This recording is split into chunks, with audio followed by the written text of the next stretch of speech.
Hola, estamos aquí en el Kingdom Come Deliverance y bueno, pues vamos a jugar una partidita. Eso sí, voy a jugar de un modo medieval. Voy a jugar como si tuviera una mentalidad medieval. Somos el puñetero Henry de Scalis, hijo bastardo de un noble. Así que, bueno, pues acaba de pasar el tutorial y ya estamos aquí donde podemos movernos libremente por el mundo. Entonces, bueno, pues lo primero vamos a equiparnos. Y vamos a tener lo primero una serie de normas morales. Este es nuestro equipamiento, ¿vale? Lo que nos dan en la misión inicial. No he saqueado los cadáveres, me parecía indigno de mi gloriosa persona. Algunas cosas de hierbas que he ido recogiendo. Y bueno, tenemos estos stats, ¿vale? Bueno, oratoria al 7, está bastante bien, ¿vale?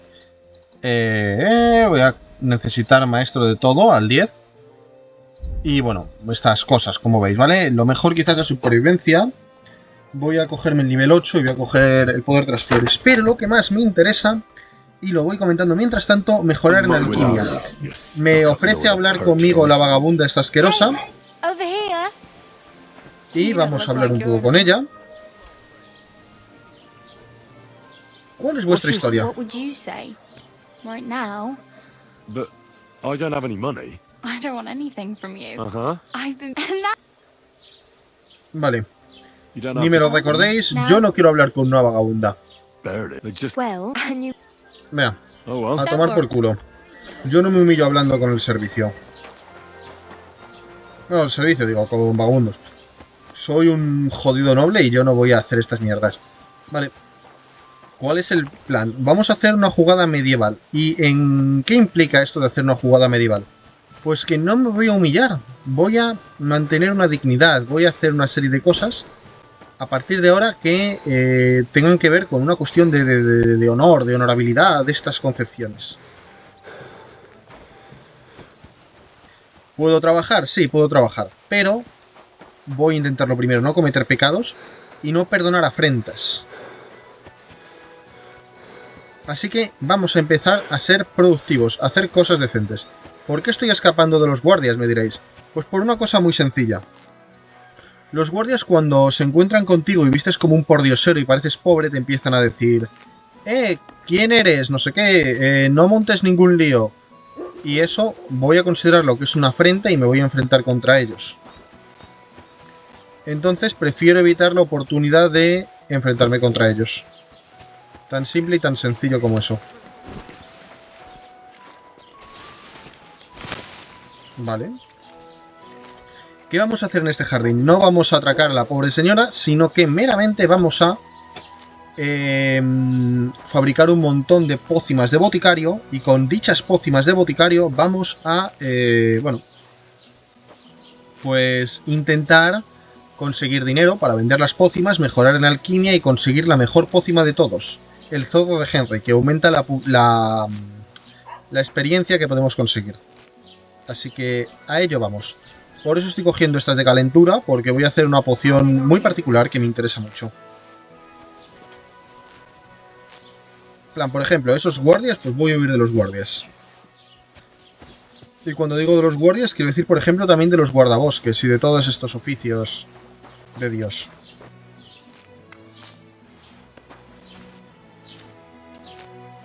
Vamos a intentar hacer deprisa lo de las pócimas para evitar, para tener un poco abierto las opciones.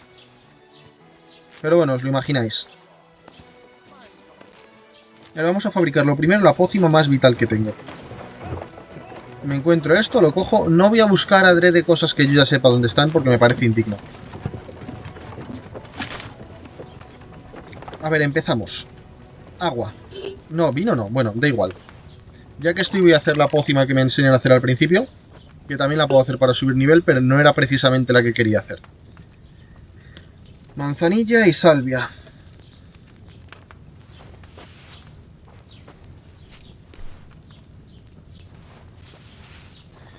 Y bueno, pues eso. Por cierto, comento las decisiones que he tomado en el juego previamente. Un poco para informaros. He cogido las opciones que me daban puntos en combate, en vez de en exploración y en agilidad. ¿Por qué? Porque me es mucho más conveniente eso. Y luego me he cogido los puntos en Escolástica. Ya veréis por qué. Porque la Escolástica viene bien al principio, luego es una habilidad inútil. Pero bueno, lo importante es sobrevivir. Por cierto, si muero, voy por la partida. Voy a coger el frasco. Y voy a verter. Como veis, estoy jugando en dificultad normal, con el mapa y con todo esto, porque me parece excesivamente masoquista. Lo otro. Primer punto ya de alquimia. Pues vamos a ello. ¿Qué es esto? A ver, ortiga y calendura. Uno de ortiga. Bajamos esto. Y que hierva 2 turnos. Vamos a coger calendura. 2. 2. Giramos el reloj. Y cuando el reloj ya gire, pues bueno, pues meramente le damos la vuelta. Digo, lo sacamos. Molemos esto. ¿Y qué voy a hacer? Voy a poner vídeos de la Segunda Guerra Mundial. Con mis santos huevos.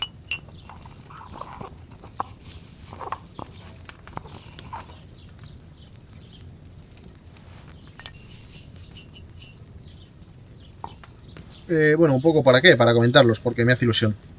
Este es mi canal y hago con ello lo que me da la puta gana.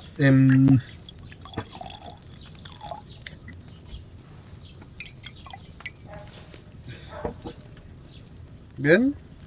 Y descubro una nueva pócima. Con ello, las de calendura son objetivamente las mejores.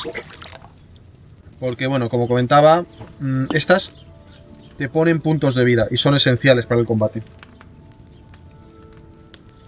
No, manzanilla no, perdona, que estoy tonto. Calendura y ortiga.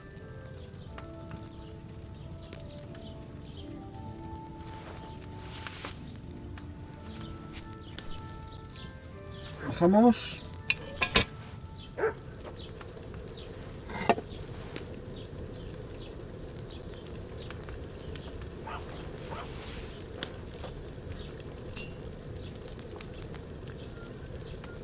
Vale. Vamos a darle la vuelta.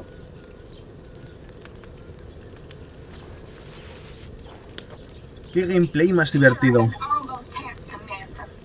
Ahora va a mejorar el gameplay, no os preocupéis. 200 de optimización de volumen. Y me voy a poner vídeos. Vídeos que vamos a comentar con vosotros. El vídeo que vamos a poner es uno que acabo de subir el canal de Rosanna Claimer. Cuando lo encuentre. Aquí está. Que es Jesús contra Nietzsche en un debate. De todo lo que pasa en los mercados es muy fácil gracias a la además de miles de posibilidades para poner dinero a trabajar, encontrarás. Gracias, Roxana, por invitarnos a tu canal. Lo mismo digo, gracias por este espacio. No sé si va a ser un poco meme, pero bueno. Quería verlo y como si es un canal que me la suda, porque en plan tengo pocos vídeos y todo esto, pues prefiero hacer cosas que me gusten y voy a ver este vídeo. De hecho, ¿por qué me estoy justificando?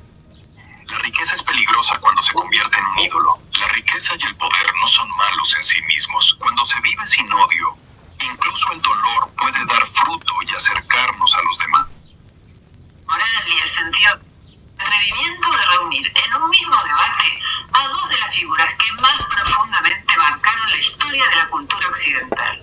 No fue fácil convencerlos de hacerse un lugar en la agenda, pero finalmente aceptaron. Jesús de Nazaret y Friedrich Nietzsche en exclusiva para este canal. Sí, señor. Se reúnen para discutir algunas de las grandes preguntas de la existencia. La compasión, el sufrimiento, el perdón, el poder, el amor, Dios, la moral y el sentido de la vida. Antes de empezar, una aclaración. Lo llamativo es que, aunque el libro de Nietzsche, El Anticristo, es un ataque frontal al cristianismo, Nietzsche muestra admiración por Jesús. No lo considera divino ni acepta sus creencias religiosas, pero lo presenta como un hombre excepcional cuya forma de vivir es coherente. Lo que rechaza con dureza es la religión que, según él, surgió después de su muerte. Jesús no enseñó una doctrina para creer, dice, sino una manera de vivir. Pero el cristianismo posterior, que absorbió los dogmas y ritos de todos los cultos subterráneos del Imperio Romano, reemplazó esa forma de vida por un sistema de creencias. Vamos a ponerlo a más velocidad porque no sois imbéciles y sois capaces de captar lo que se está intentando decir. Que es bastante evidente, por otra parte. Y eso. Y salvación. El Evangelio murió en la cruz. Fue lo contrario de lo que Cristo había vivido, dice Nietzsche. Lo único cristiano es la práctica cristiana. Una vida como la que vivió el que murió en la cruz. Hoy esa vida es posible y hasta necesaria para ciertos hombres, dice. Pero el dogma posterior, para Nietzsche, está lleno de contradicciones. No juzguéis, dice el cristianismo, pero envían al infierno todo aquel que encuentra en su camino. La moral cristiana nace del resentimiento, dice. Y San Pablo es el mayor apóstol de la venganza. Mi papel será presentar cada uno de estos temas y a partir de allí dejar que sean ellos quienes expongan sus argumentos y respondan a las objeciones del otro. No se trata de decidir un ganador, sino de asistir a un diálogo entre dos visiones del mundo que, para bien o para mal, siguen moldeando nuestra manera de pensar, de vivir y de juzgar lo que consideramos bueno, verdadero y valioso.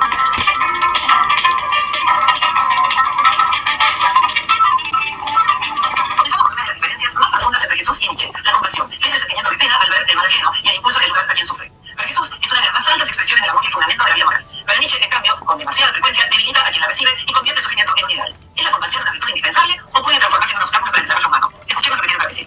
Gracias, Roxana, por invitarnos a tu canal. Lo mismo digo, gracias por este espacio. Compadecer es ver el sufrimiento del otro y no pasar de largo. No basta con sentir lástima. Hay que acercarse, sanar, compartir el pan y cargar con el que ha caído. Ya no es virtud la compasión, pero con frecuencia solo prolonga la debilidad y convierte el sufrimiento en un ideal. La verdadera grandeza no consiste en cargar con todos sin superarse a uno mismo. La vida exige crear fuerza, no glorificar la fragilidad. Si ayudar al que cae impide que aprenda a levantarse por sí mismo, no termina tu compasión perjudicándolo. La compasión no consiste en impedir que el otro crezca, sino en darle la fuerza para volver a ponerse de pie. Amar no es reemplazar al otro, sino acompañarlo hasta que pueda caminar por sí mismo.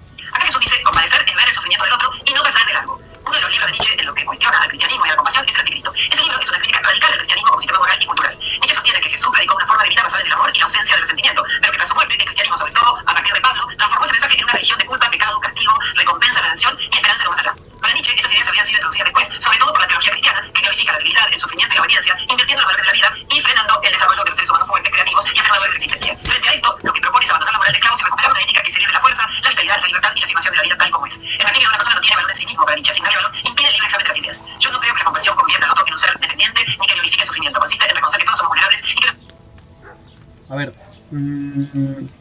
hay una cosa que en mi opinión aquí Rosana se equivoca. Claramente la dependencia, la compasión, cuando es algo esperable, hace que la gente se permita fracasar. Y esta permitirse fracasar, en muchos casos, evita la responsabilidad. Eso es un problema, eso es un problemón como tal. Por eso yo considero que la compasión fomenta la incapacidad de la persona por progresar en muchos casos. Si bien la compasión ahora mismo mantiene vivas, sin que se mueran de hambre, a millones y millones de personas. Paradigma: África entera. Gran parte de África no es productiva y vive de préstamos a intereses pequeñísimos del FMI con el objetivo de que no se mueran de hambre. Y sí, el FMI es la entidad más buena de la historia humana, por cierto. Si entendemos bondad como evitar muertes. No sé si tienen un premio Nobel, pero deberían de tenerlo. Evidentemente me gustan mucho más las teorías nietzscheanas. Voy a volver a poner el vídeo. donde nadie se pone en el lugar del otro ni ayuda a quien atraviesa una enfermedad, una pérdida o una desgracia, sería mucho más cruel. La verdadera compasión. Pero una cosa es ser bueno y ser deferente. Y otra cosa es hacer la propuesta de Jesús de que no, que el dinero no te maneje. Ya bueno, pero si no te maneja el dinero... Señor, ¿cuál es el objetivo de la vida? Este es en el fondo lo que estamos discutiendo. El objetivo de la vida de Jesús es básicamente una salvación cumpliendo una serie de preceptos morales. Preceptos morales que implican la bondad. El objetivo de la vida de Nietzsche es prosperar y convertirse en un crack, en un basado. No lo digo en un sentido de... Oh, no me lo malinterpretéis, como mucha gente haría. El objetivo es convertirse en un superhombre creando su propia moral. Por eso, si os fijáis, no está diciendo en ningún momento Nietzsche... Bueno, la IA que se supone que es Nietzsche no está diciendo en ningún momento que el cristianismo sea malo. No, él dice que para Jesús era coherente y que Jesús, bueno, pues sí, Jesús era un superhombre porque él decidió crear su propia moral. Él dice que a él no le gusta esa moral, pero bueno, que la creó Jesús, que era coherente. El problema está en ese seguidismo absurdo de mucha gente que le ha seguido. Vuelvo a poner el vídeo. No reemplaza el esfuerzo personal, ofrece el apoyo necesario para que el otro pueda volver a ponerse de pie por sus propios medios. En el pasaje 18 del Anticristo,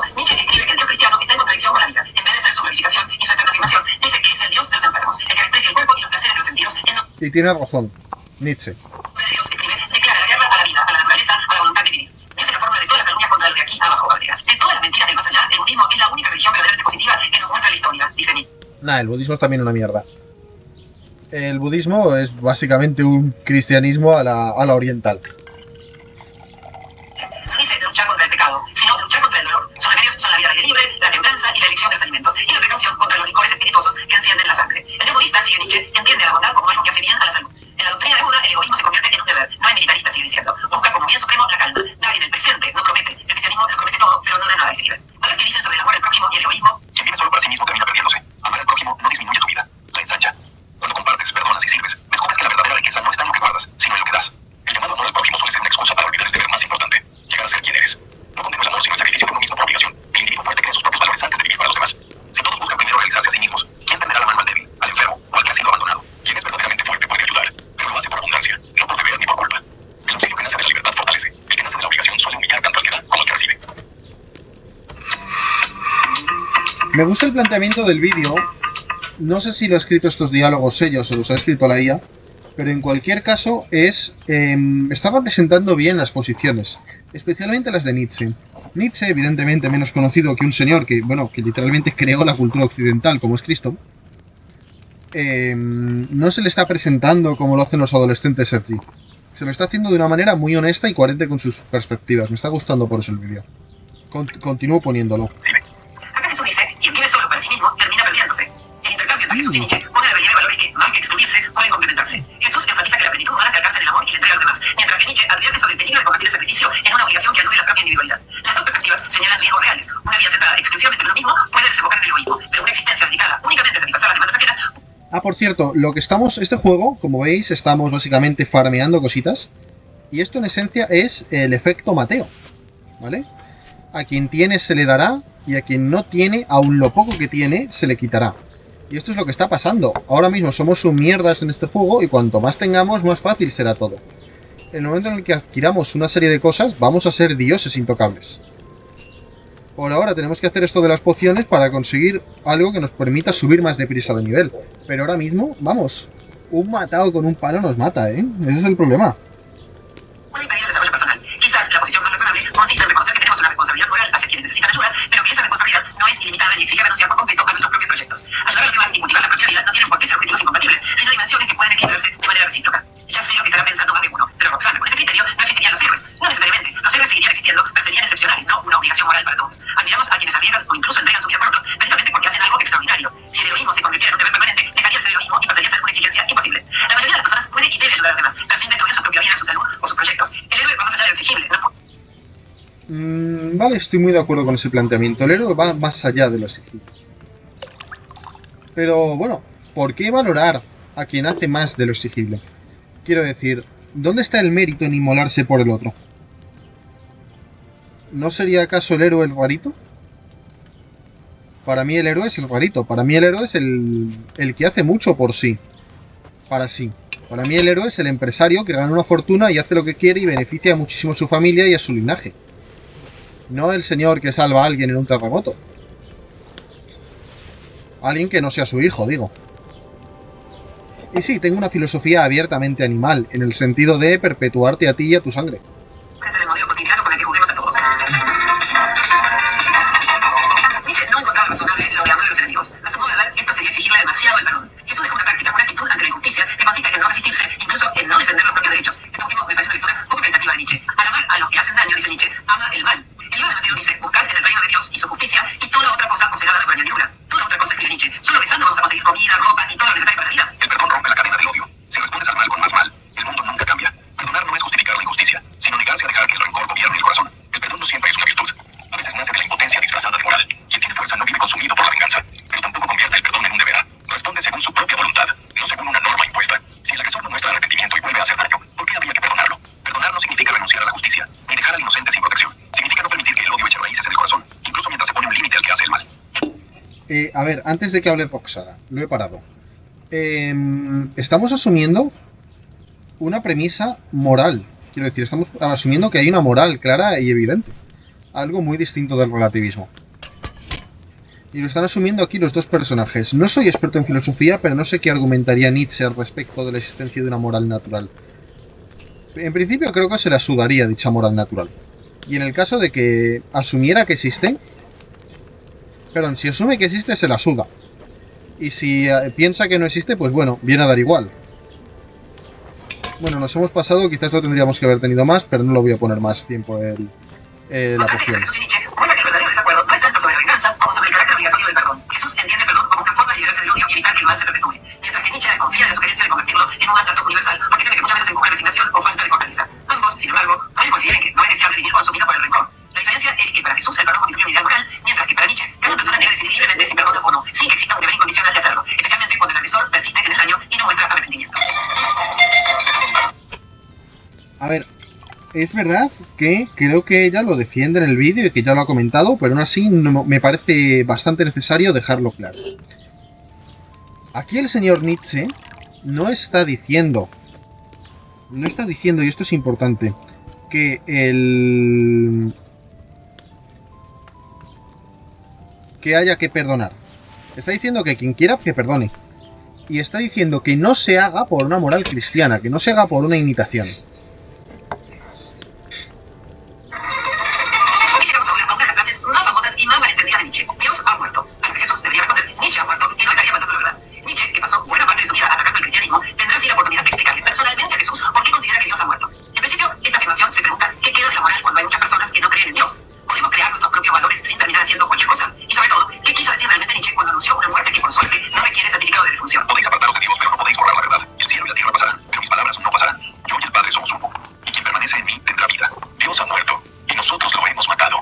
No hablo de un cadáver en el cielo, sino del derrumbe de la fe que sostuvo la moral de Occidente. Ahora el hombre debe crear sus propios valores. Si cada uno crea sus propios... Vale, espera, voy a volver hacia atrás un poco, porque quiero decir una cosa. No sé si es por donde iba Roxana, pero si asumimos que Dios ha muerto por el derrumbe de esta moral, o que se ha impuesto en Occidente, justo lo contrario. Más muerto está Nietzsche que Dios. Claramente. No, vino, bueno, ya que he vertido el vino voy a hacer la otra pócima, pero... más muerto está Nietzsche. La influencia de Nietzsche es mucho menor, inequívocamente, que la del cristianismo. Bueno, la última vez que puedo hacer esta. No hablo de un cadáver en el cielo, sino del derrumbe de la fe que sostuvo la moral de Occidente. Ahora el hombre debe crear sus propios valores. Si cada uno crea sus propios valores, ¿cómo impedir que el poderoso imponga los suyos sobre el débil? Crear valores no significa que todo valga lo mismo, ni justificar la tiranía. Pero al amigo Nietzsche le daría absolutamente igual que el débil primara sobre el fuerte. Es más probable que incluso le pareciera hasta bien. Y la concepción de tiranía pues es muy subjetivo. ¿Qué es tiranía? Yo tengo mi concepción, pero digo, a él, pues, vamos, lo que es la tiranía como principio le daría igual. El verdadero creador afirma la vida desde su propia fuerza, quien solo domina a los débiles revela precisamente que cae de ella. Uno de los libros en los que Nietzsche más dedica a examinar el tema de los valores es la genealogía de la moral, que investiga el origen histórico y psicológico de nuestras ideas sobre el bien y el mal. Nietzsche sostiene que la moral no surge de verdades universales, sino de relaciones de poder. La antigua moral de señores valoraba la fuerza, el orgullo y la excelencia, mientras que para Nietzsche el cristianismo promueve una moral de esclavos, impulsada por el resentimiento de los débiles hacia los fuertes, redefiniendo como virtudes la humildad, la obediencia y el sacrificio, identificando lo poderoso con el mal. También analizar cómo la culpa, la mala conciencia y el ideal del ascetismo nacieron de procesos sociales y religiosos que llevaron a los seres humanos a reprimir sus instintos, cuestionando así el origen y la legitimidad de los valores morales occidentales. En mi opinión, Nietzsche acertó al buscar una explicación natural, histórica y psicológica del origen de los valores, rechazando los intentos de fundamentación sobrenatural. Sin embargo, exageró al interpretar la moral en términos de poder y resentimiento y al presentar una dicotomía rígida entre una moral de señores y una moral de esclavos. Considero que los valores humanos tienen raíces naturales en nuestras necesidades biológicas y sociales como la salud, el bienestar, la cooperación y el desarrollo. O darwinistas, Roxana. A ver, está muy claro, una sociedad que tiene estas concepciones del bien y de estas cosas, tiene en muchos casos más posibilidades de perpetuarse no como individuos, sino como sociedades antes que otras. Por ejemplo, algo muy sencillo. A ver, yo soy un defensor de la teoría del freerider, ¿vale? A mí me encanta ser un freerider y yo de hecho actúo como un freerider. Pero asumamos una cosa, pongamos que vivimos como en Irak. En Irak, gran parte de las cosas que suceden en Occidente no se pueden hacer. ¿Por qué? Por el simple hecho de que hay una corrupción generalizada por un sistema de familias extensas. De hecho, hay unos estudios que mantienen que el catolicismo, por esta crítica que hizo históricamente al incesto, provocó que la corrupción bajara. Vale, bien, en el momento en el que tú, por ejemplo, piensas más en la sociedad que en tu primo segundo, Estás permitiendo el avance de la sociedad, pero estás perjudicando a tu primo segundo. ¿Realmente tiene sentido perjudicarse a uno mismo por su sociedad? Bueno, pues eso. Me parece que no es tan evidente el hecho de que convenga. Para mí lo mejor, como digo, es ser el freerider de la vida. Voy a continuar poniendo a la amiga Roxana. Los valores difieren entre individuos y culturas y cambian mediante la evolución cultural y la reflexión racional. Que los valores tengan un origen natural e histórico no implica que sean arbitrarios. Pueden ser evaluados y mejorados mediante la razón y el conocimiento empírico acerca de las condiciones que favorecen el bienestar humano y reducen el sufrimiento evitable. Bueno, o el beneficio del grupo, o el beneficio del individuo. No solamente reducir el beneficio evitable. Eso es una moral muy propia de John Rawls. Que, bueno, que es evidente que no me gusta. Es del tipo, vale, existe el deber moral de evitar el sufrimiento. Ya, bueno, pero en resumen, que el hecho de la desigualdad crea un agravio. La desigualdad en sí misma es un agravio, según Rawls. Para mí está tomando casi Roxana esa posición, ese posicionamiento. Es evidente que esta señora es socialdemócrata, la respeto intelectualmente, me cae bien, me cae amable, pero no pienso como ella, evidentemente.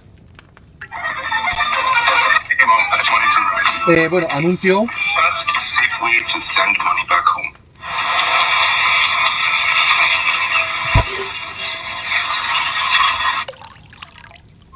Una cosa, si me pagáis y me decís, oye, mira, esto es una donación para que te compres YouTube Premium, puta rata, pues venga, vale, acepto. En plan, pagadme YouTube Premium, perras. Llegamos a una cuestión en la que Jesús y Nietzsche difícilmente podrían estar más en desacuerdo. El sufrimiento es algo que puede redimirnos, transformarnos y acercarnos a los demás como sostiene Jesús, o es simplemente algo que debemos intentar superar sin convertirlo en una virtud. Evidentemente aquí estoy mucho más cercano a la posición del amigo Nietzsche. Piensa Nietzsche. Uno ve en el dolor una posible oportunidad de transformación, el otro sospecha que estamos haciendo demasiado esfuerzo por encontrar sentido a algo que, si pudiéramos elegir, preferiríamos no tener. Así que esta vez vamos a ponerlos frente a frente. ¿El sufrimiento nos hace mejores o simplemente nos hace sufrir? El sufrimiento no es un bien en sí mismo, pero puede abrir el corazón al amor y a la compasión. Cuando se vive sin odio, incluso el dolor puede dar fruto y acercarnos a los demás. No conviertas el sufrimiento en una virtud. Vale solo si te impulsa a crecer y a crear una vida más intensa. La resignación no redime, debilita. Si el sufrimiento redime, ¿por qué intentar aliviar el dolor de los demás? Porque el amor busca sanar. El sufrimiento puede transformarnos, pero nunca deja de ser algo que merece ser aliviado cuando está en nuestras manos hacerlo. En este punto, el desacuerdo entre Jesús y Nietzsche es profundo, aunque no absoluto. Ninguno de los dos sostiene que el sufrimiento sea deseable en sí mismo. Jesús lo considera una experiencia que puede convertirse en una pasión por el amor, la compasión y el crecimiento espiritual. Mientras que Nietzsche rechaza la idea de que el dolor posee un valor moral intrínseco y solo lo reconoce. Vale, eso de que Cristo piense eso, bueno, me parece bastante forzado. Al menos la tradición de la Iglesia no dice eso necesariamente. La tradición contemporánea sí, pero la tradición histórica no. Por cierto, sí, a ver, Cristo es un señor muy críptico. Bastante adrede, adrede es muy críptico el cabroncito. Entonces, no está muy claro muchas veces lo que se plantea sobre distintas cuestiones el propio Cristo. Por eso, estoy asumiendo, como digo, una interpretación católica del mismo Cristo. Cuando impulsa a una persona a fortalecerse y crear. La respuesta de Jesús aclara además un malentendido frecuente. El sufrimiento puede transformarnos en que debamos comentarlo o dejar de enviarlo. Tal vez el punto de encuentro sea que el dolor no debe realizarse, pero tampoco es inevitable que nos destruya. En algunas circunstancias puede convertirse en una experiencia de aprendizaje, siempre que no olvidemos que cuando podemos evitar el sufrimiento innecesario, hacerlo sigue siendo una obligación moral. Bueno, literalmente, está asumiendo la premisa de Rawls.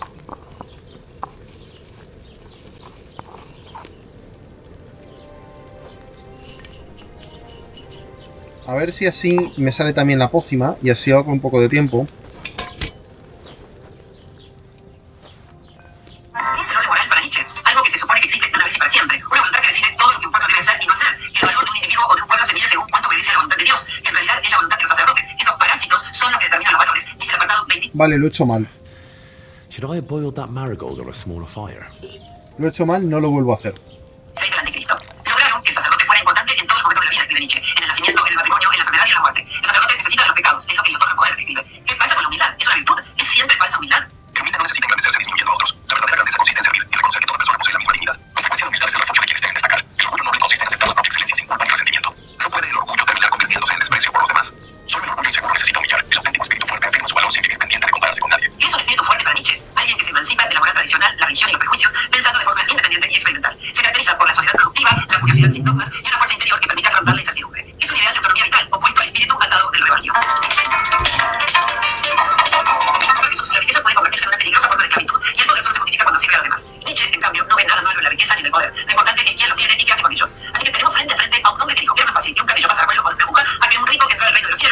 A ver, insisto, al respecto de la famosa frase de es más fácil que un rico pase por el ojo de... Perdón, que un camello pase por el ojo de una aguja que un rico en el reino de los cielos, no se refiere a literalmente el ojo de la aguja, ¿vale? No es donde se mete el hilito.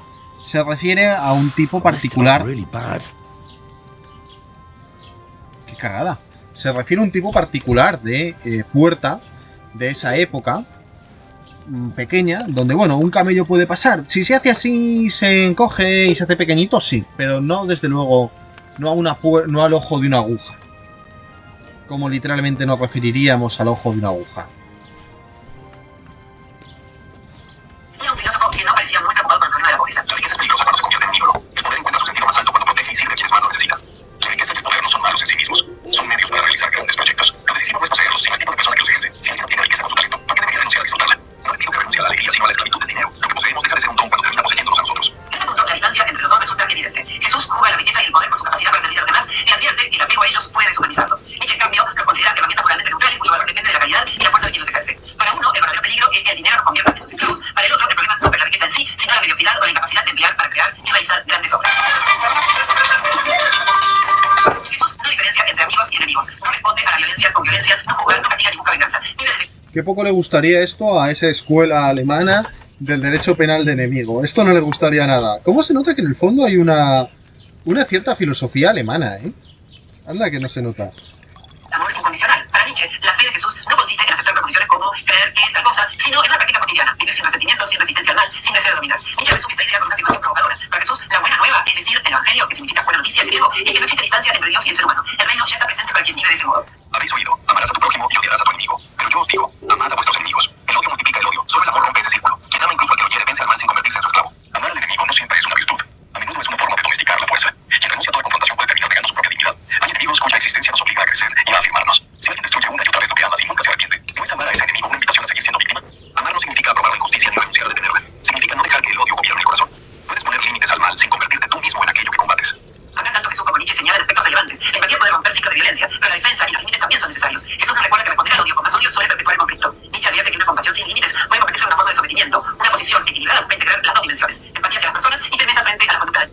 Pero no vamos a considerar aquí que hay que integrar las dos posiciones. No vamos a ser aquí hegelianos dialécticos. Ni tampoco vamos a alabar un aurea mediocritas. Que cada cual haga lo que quiera en mi caso, en mi opinión. Rogar no implica dejarse destruir, del mismo modo que defenderse no exige cultivar el resentimiento. Pero es que no hace falta... Ahora mismo me va a salir un anuncio cristiano de mormones, ¿eh? Yo lo voy avisando. El cual no entiendo por qué no se está reproduciendo, por cierto. Espera. En plan, no es que quiera escucharlo, es que... Bueno, pues... ¿Tengo otra conexión con Dios últimamente? Tocando la polla. A ver si así se reproduce ya y podemos ir con el vídeo. Por cierto, sí, porque he dejado de hacerlo, porque tengo que mirar la hora y necesito más cosas para hacer pociones. Vale, hemos perdido el debate. Voy a esperar un instante. A ver. Y experimental. Se caracteriza por la soledad productiva, la curiosidad sin dogma. Vale, esto lo hemos visto. Para uno, el verdadero peligro es que el dinero nos convierta en sus esclavos. Visto. Solo que lo quiere vence al mal sin convertirse en su esclavo. Amar al enemigo no siempre es una virtud. A menudo es una forma de domesticar la fuerza. Una posición equilibrada puede integrar las dos dimensiones. Vale, aquí la había parado acusando a esta chica de aurea mediocritas. Vale, vamos a hablar con el comerciante. What do you Vamos a comprarle las cosas. No, perdón, primero vamos a venderle las cosas. Vamos a vender la poción desconocida. Vale, no tiene suficiente dinero.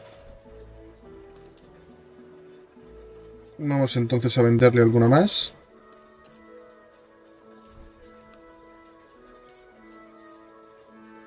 Vale, perfecto. Cerrar el trato. Me diréis, ¿podrías haber regateado y conseguido más? Sí, pero es que me parece inmoral regatear. No soy un pobretón que lo necesite. Bueno, sí, ahora mismo soy un pobretón en este juego, pero... Entiéndeme. Veladona, vamos a coger 5 también. Veladona, carbón. Yo tengo la hierba de San Juan. Vale. Vamos a seguir, como digo, haciendo pociones. Vamos a coger la calendura y vamos a mirar cuánto necesitamos hasta poder hacer la poción que quería. En habilidades... alquimia, 13... El secreto del maestro alquimista, nivel 16. Vale, todavía nos queda, por desgracia.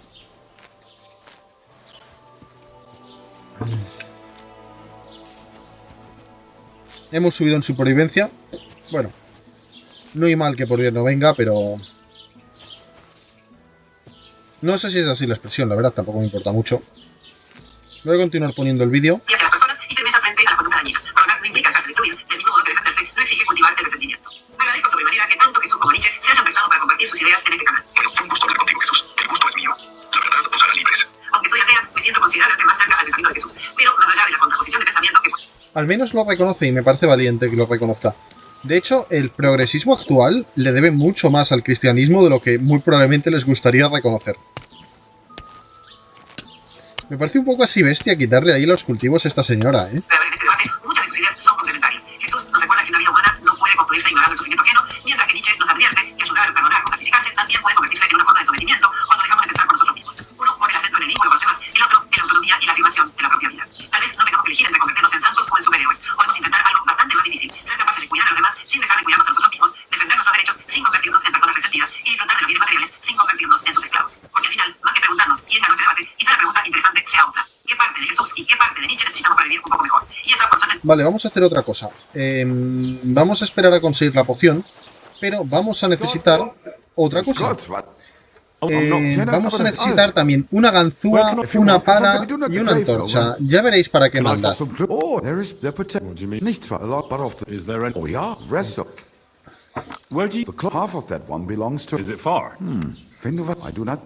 Is there anything I should avoid? Certain here... that is... So you've... About every time... So the... Yeah, Venga, que sí, que hablamos, perfecto, que te den por culo. Necesito, como habéis visto, no he saqueado, así que voy a necesitar una ganzúa, una pala. Pero ¿por qué no tiene antorchas este hombre? Eso es una putada. También iba a necesitar una antorcha. Eso es un problemón. Y ya que estamos unos enseres de zapatero. Venga, cerrar thank trato. you and take care. Y vamos a hacer otra cosa. Vamos por aquí. ¿Por qué? Porque tengo que desecar cosas aquí. No por los puntos de supervivencia, sino por la carne de conejo, que va a ser probablemente la única comida que tengamos. Muy tristemente. Cuidado, no nos encontremos ahora con guardias. Un cazador mejor espero. El cazador me podría vacilar, voy a darme aquí prisa. Y continuamos. Como ya hemos comentado, no es que estemos huyendo de los guardias, es que intentamos que no nos ofendan, porque si nos ofenden, por honor vamos a tener que atacar. Es una pregunta que puedan responder ellos por nosotros. Quizás lo más interesante de este encuentro no sea encontrar una respuesta, sino advertir hasta qué punto nuestras respuestas dependen de la pregunta que hacemos. Queremos saber cómo vivir con los demás o cómo llegar a ser aquello que podemos llegar a ser. ¿Buscamos un sentido que nos preceda o tenemos que atrevernos a crearlo? La vida recibe su valor de algo que la trasciende o es precisamente nuestra tarea darle valor a una existencia que no trae instrucciones de fábrica. Jesús y Nietzsche responden de maneras casi opuestas a estas preguntas, pero los dos nos obligan a abandonar la comodidad de vivir por inercia. Uno nos enfrenta con la exigencia de transformar nuestra relación con los otros, el otro con la exigencia de transformar nuestra relación con nosotros mismos. Y quizá ahí esté lo verdaderamente valioso de la filosofía. No viene a decirnos cómo pensar para que podamos seguir viviendo tranquilos, viene a preguntarnos si, después de haber pensado, todavía podemos seguir viviendo exactamente de la misma manera. Vale, pues ya he terminado el vídeo. Me ha gustado bastante. Una reflexión muy bonita de la filosofía, pero aquí no todo es tan bonito, ¿eh? En plan, no voy a alabar todo lo de esta vida.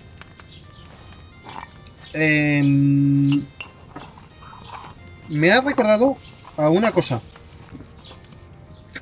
Hay un tuitero relativamente famoso, autor de ciertos libros, tales como Una historia de la crueldad. Se llama en Twitter Torre Marte, y este señor dijo una cosa muy curiosa. Que él siempre había sido un rojazo, pero que él se hizo cristiano porque quería ser un rojo coherente. Y dijo, bueno, mi moral está mucho más cerca de la cristiana y por eso se hizo un rojazo. Algo ha salido mal en la pócima.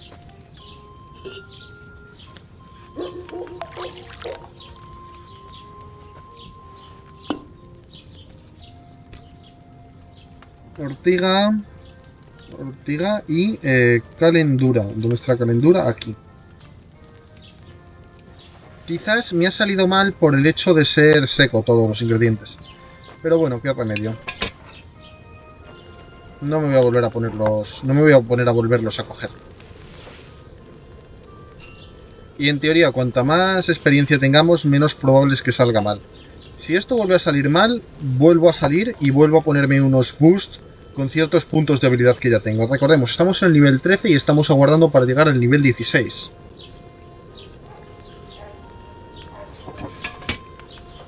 Por cierto, me voy a por agua que tengo sed.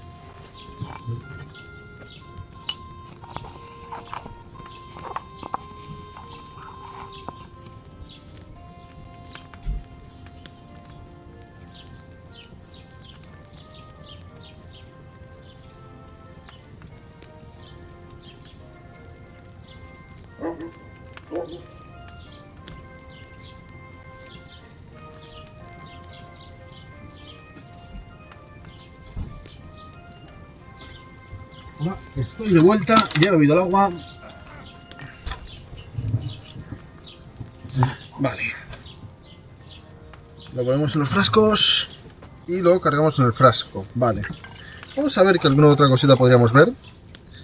Me ha gustado este vídeo de Rosanna Claymer. Mis agradecimientos a ella. Cantidad 2. Vale, sí. El problema es el tema de estar utilizando los ingredientes estos. Que están así como viciados por estar secos. Pues entonces vamos a ponernos puntos en alquimia. A ver, aprendí de las artes oscuras. Esta es una chetada, ¿vale? Y voy a necesitar guardarme un punto.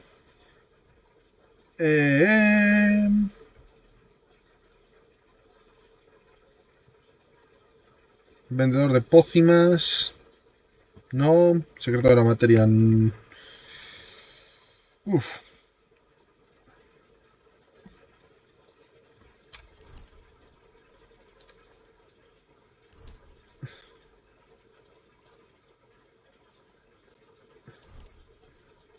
Vale, me interesa más, como digo, estos temas de evitar errores. Vamos a volver a hacer las pociones para intentar, como digo,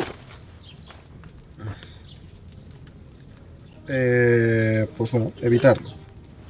Conseguir las 3 pociones. Vamos a poner el vídeo de la Odisea de Nolan para ver si es woke, pero me imagino lo que va a decir. Si me canso lo cambio.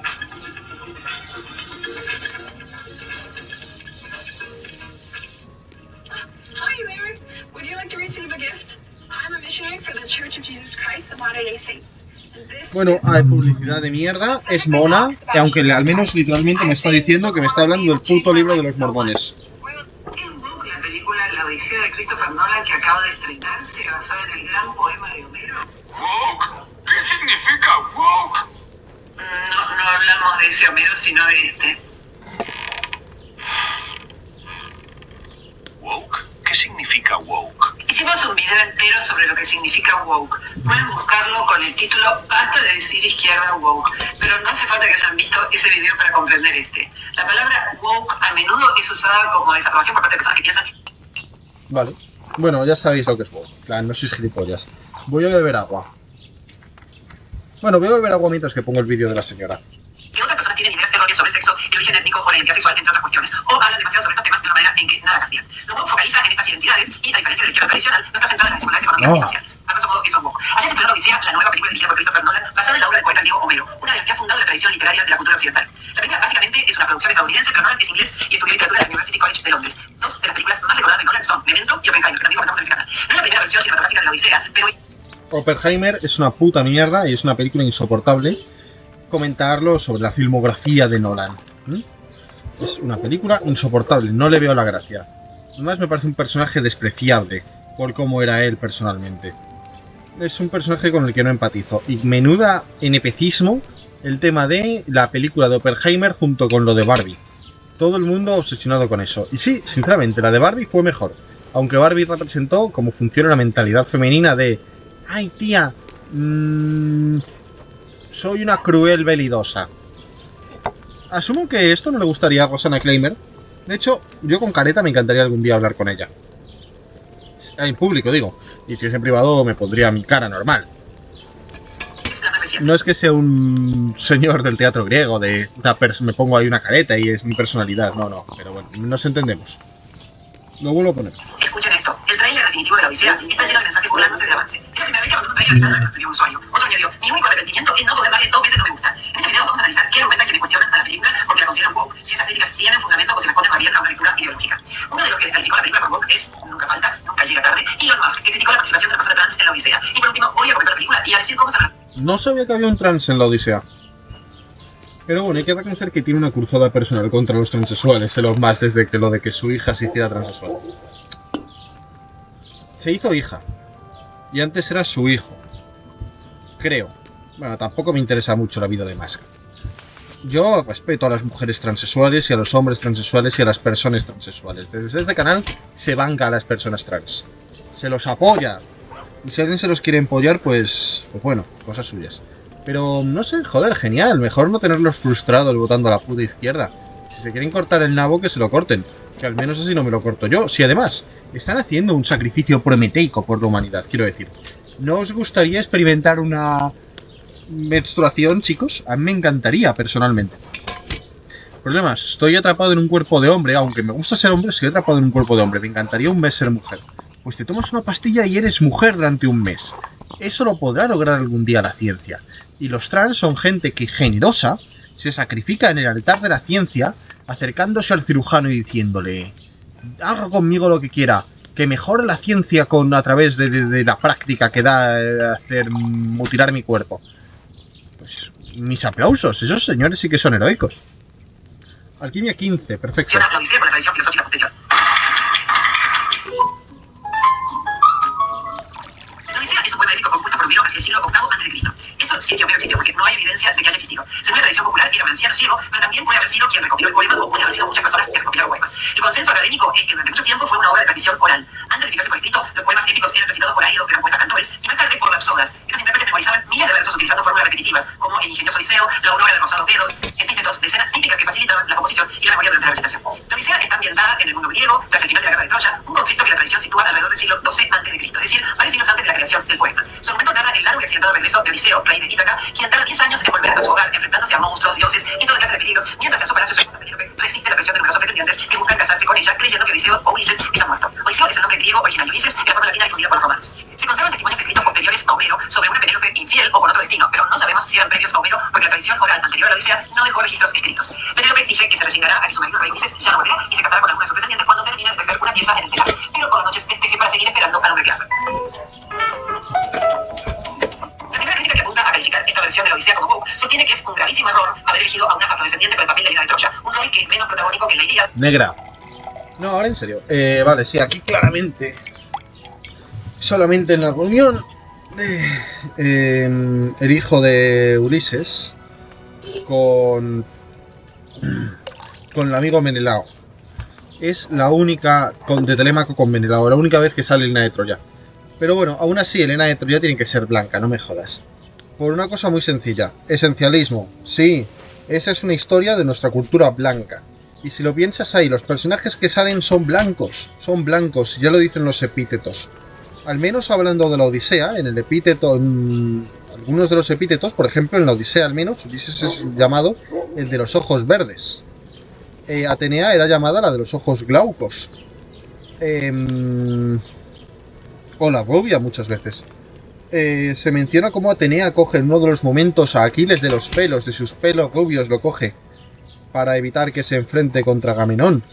Son blancos los personajes, ¿por qué intentarlos hacer de negros? Joder, imagínate hacer una película de Shaka Zulu donde el prota es un blanco, pues la gente estallaría en furia. Y eso. Y lo mismo digo de la homosexualidad de Aquiles. Aquiles no sale haciendo nada gay. De hecho, la única escena erótica que tiene con un hombre es que está con Patroclo y cada uno se folla a su propia esclava en lugares distintos de la tienda. En plan, básicamente una violación en grupo. En tal caso los de la manada también son gays, ¿no? No me jodas. Por cierto, yo creo que los de la manada no la violaron.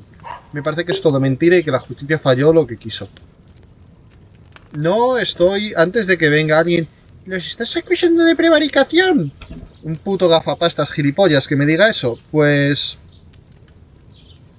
por una cuestión de no meterme en líos, voy a decir, no, por supuesto que no estoy acusando a nuestros queridísimos jueces de prevaricación. ¿De hijos de puta? Sí. Pero de prevaricación no, por Dios. Claro. Para nada, esto es una falacia ad baculum en la que es del tipo, si reconoces que los jueces son todos unos prevaricadores y unos cabrones... Salvia, vale. Te arriesgas a que entre la policía a pegarte una paliza en tu casa y lo llaman violencia legítima. No, no me estoy acobardando por la violencia legítima del Estado. Voy a continuar con el vídeo.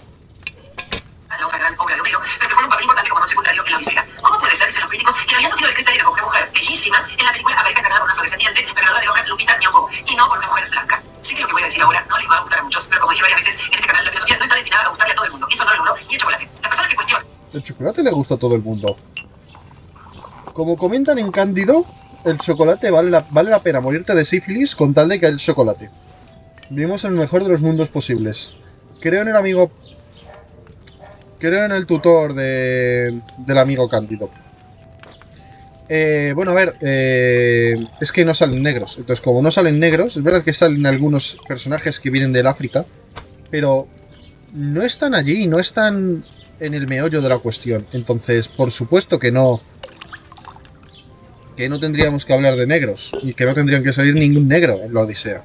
Aunque Helena de Troya esté representada por una actriz afrodescendiente, no parecen tan preocupadas por el hecho de que, hasta que los actores negros empezaron a aparecer frecuentemente en las películas, es decir, recientemente, casi solo representaban el papel de esclavos, sirvientes o criminales. En efecto, Helena de Troya no fue afrodescendiente, a diferencia de lo que muestra la película de Nolan. Y esto choca porque históricamente han sido eso, esclavos, sirvientes o criminales. Y esto es un hecho. Que me diga alguien, un negro que haya destacado en la historia. Vale, los hay, me callo, los hay, por supuesto que los hay. Pero si hablamos de estadística, no de cuestiones excepcionales, la mayoría de negros no ha destacado tanto. Por supuesto, alguien me dirá Pulskin, o su abuelo, el ingeniero militar ruso, sí. Y no les voy a negar una clarísima excepcionalidad. Pero, sí, evitando el absurdo nominalismo filosófico, los clasificamos como grupo y los estudiamos como grupo, los negros han conseguido muy poco.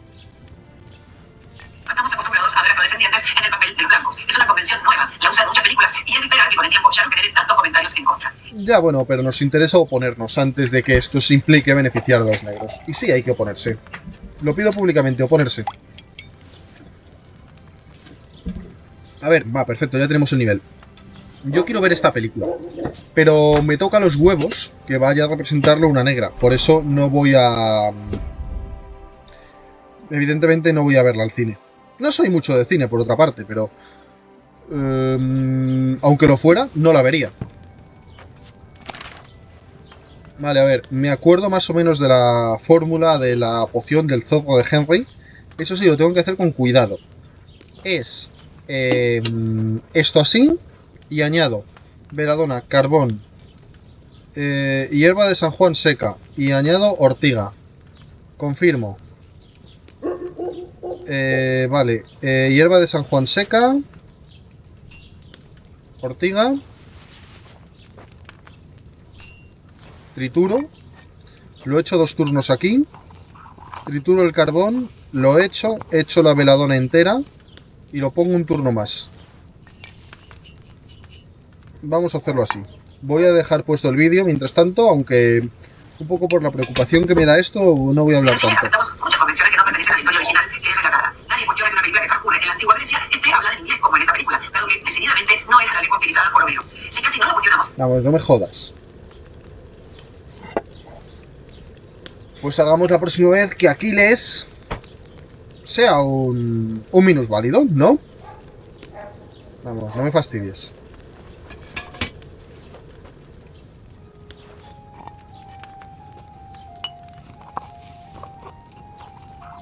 Porque estamos acostumbrados a que las narraciones cinematográficas de todo tiempo y lugar sean en inglés, mientras que no estamos acostumbrados a que los afrodescendientes puedan representar otros papeles que no sean el de esclavo, sirviente o criminal.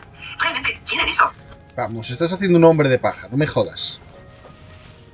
Eso de que digamos que los afrodescendientes no tengan que tener otros papeles, eso no lo ha argumentado la gente. Te respeto, Roxana, pero por ahí mal, por ahí vas mal.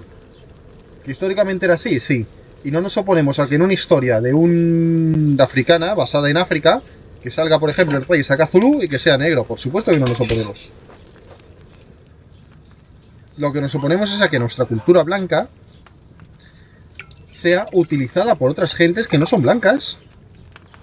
Estamos hablando de una apropiación cultural. A ver si me sale bien la poción. 3, perfecto. Vamos a hacer más. No. No vamos a hacer más. A ver qué hora es. A ver si puedo seguir saliendo y comerciando. You get this, dear. Are you in need of something? Vale. Pues esta borde no quiere que hagamos esto. Pues vamos a hacer otra cosa. Vamos a recoger ortigas. ¿Por qué? Porque nos interesa muchísimo. Lo primero tengo que comer. Me voy a comer la carne de cerdo. De liebre, perdón. Y me voy a tomar la primera poción. Y mientras tanto vamos a coger ortigas. ¿Por qué? Porque las ortigas cuando coja, no sé si 250 o algo así, ortigas, empiezo a conseguir un nivelazo que te cagas en vitalidad. Me da 2 aumentos de vitalidad. Pongo el vídeo. Los actores y las actrices afrodescendientes solo pueden interpretar el papel de esclavos. El hecho de que la película esté hablada en inglés no es la única convención que aceptamos cuando vemos películas. También aceptamos que son actores y no los personajes originales quienes representan la historia narrada. Y aceptamos creer al actor, en este caso Matt Damon, en el papel de Odiseo, que antes interpretó personajes muy distintos. Un genio matemático rebelde, un espía amnésico, un astronauta científico y un impostor manipulador. También se suele aceptar la convención de que los actores sean físicamente más atractivos que los personajes que representan. Aceptamos que una película realice cortes drásticos en el tiempo, pasamos de la infancia de un personaje a verlo como adulto en la escena siguiente, y hasta aceptamos que no cambien de actor para el mismo personaje en la mitad de la película cuando el personaje se convirtió en adulto. Aceptamos que las escenas emocionantes haya música, música romántica, de suspenso, de terror. ¿Y por qué aceptamos estas convenciones en el cine? Porque estamos acostumbrados. También aceptamos que las películas recientes en las que se representa el maltrato animal no nos muestren el maltrato animal en sí mismo, sino la escena de... A mí eso me parece mal. Casi molaría en un sentido clásico que salieran así las violencias originales, estilo cuando mataban a alguien en el teatro romano. Ojo, no me parecería mal matar a ciertos criminales en las obras de teatro. o la posterior, lo que lleva a creer que no han maltratado a un animal para filmar la escena. Es una convención y la aceptamos. ¿Qué quieren que los afrodescendientes? Y también a los bichos, ¿eh? También a los bichos. Me parece bien que haya maltrato animal en una película. En plan, es un bicho. Para mí un animal vale lo mismo que un mueble. Lo que les salga más rentable. Mientras que parezca que realmente está sucediendo, si quieren matar a un perro en una película, como si dicen que el personaje se carga una televisión a martillazos. Que escojan ellos si quieren que se cargue la televisión o que escojan ellos si quieren matar al perro. Para mí los animales no valen nada.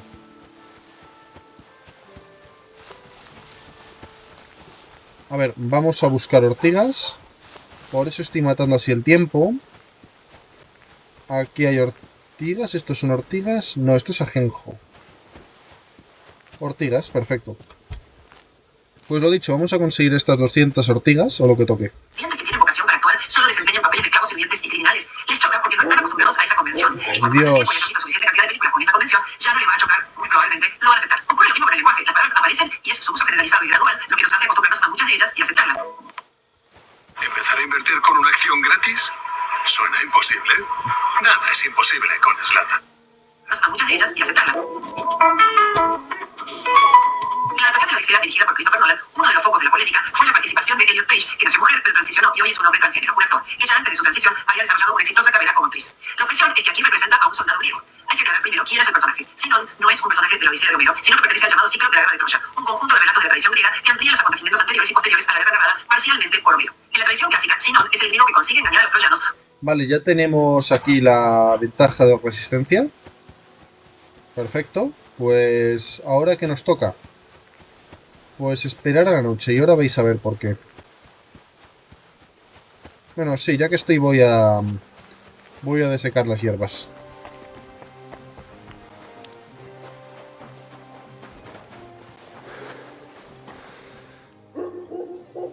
Convenciéndolos de introducir dentro de la ciudad el famoso caballo de madera, el caballo de Troya. Les asegura falsamente que se trata de una ofrenda sagrada y que rechazarlo traería desgracias. Los troyanos aceptan el engaño y permiten la entrada del caballo, en cuyo interior se encuentran soldados griegos que abrirán las puertas de Troya y provocarán la caída de la ciudad. La Eneida de Virgilio es la fuente más extensa sobre esta historia. En la película de Nolan, Elliot Page interpreta precisamente a Sinón. La versión cinematográfica presenta al personaje como un joven soldado griego, primo de Odiseo, que participa en la guerra de Troya y cuya misión es convencer a los troyanos de aceptar el caballo de madera. Es decir, no interpreta a un personaje creado para la película ni una figura secundaria inventada, sino a un personaje que forma parte de la tradición mitológica griega. Las críticas al casting no son todas iguales y conviene distinguir argumentos diferentes. Bueno, latina más bien, pero... En este caso las personas trans tampoco me preocupan tanto. No tengo tampoco una gran cosa pensada en torno a ellas. Perdón, que me estaba tomando un trozo de limón y esto pica mucho.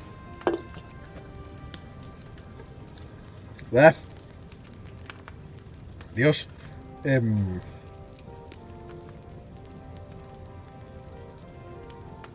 Esto sí que es sufrir. Vale, hierba de San Juan, mortero, vale.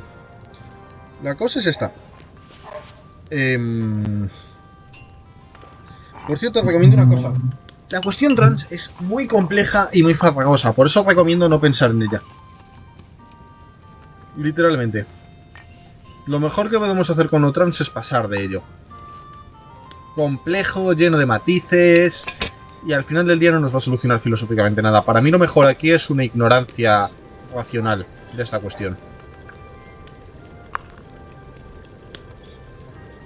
Personas rechazan que un hombre trans interprete a un personaje masculino. Su razonamiento es que, dado que Elliot Page nació con sexo femenino, no debería representar a un hombre en una historia ambientada en la Grecia antigua. Esta postura parte de una idea de casting según el cual el sexo de nacimiento debería determinar qué personaje puede interpretar un actor. Quienes defienden esta posición consideran que existe una incompatibilidad entre la biografía de Page y el personaje que representa. Otros críticos plantean una objeción diferente, no discuten solo la identidad de género del actor, sino si resulta físicamente creíble para el papel. Según Vale, a ver. Es que lleva 10 años en la guerra. Quizás por eso no resulta físicamente creíble.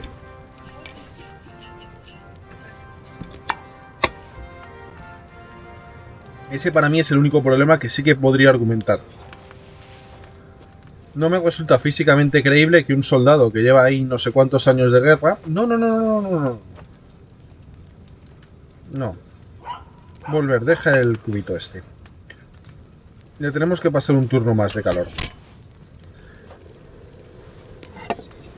comentarios, si no debería tener la apariencia imperable de un guerrero joven, una presencia más imponente, mayor altura o una constitución física más robusta. Desde esa perspectiva, la elección de Page no encajaría con la imagen tradicional de un soldado de la antigüedad. Pero quienes defienden el casting responden que esta interpretación pone demasiado énfasis en la apariencia física, y si no, no es recordado por su fuerza ni por ser un gran guerrero, sino por su inteligencia, su capacidad de manipulación y su habilidad.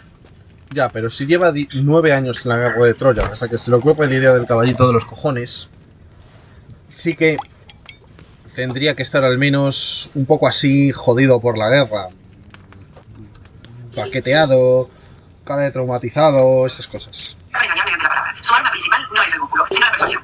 Un tercer grupo interpreta la elección como una decisión política o ideológica. Para estos críticos, la presencia de un actor trans en un papel masculino de la Grecia antigua sería la muestra de una política de inclusión impulsada por Hollywood o por el propio Nolan, que tendría muchas ganas de ganarse el Oscar. Sin embargo, hasta donde se sabe, no existen pruebas de que Christopher Nolan haya elegido a Elliot Page por una motivación política específica. Esta interpretación pertenece a quienes analizan la decisión desde una perspectiva cultural o... A ver, evidentemente lo he escogido por una motivación política.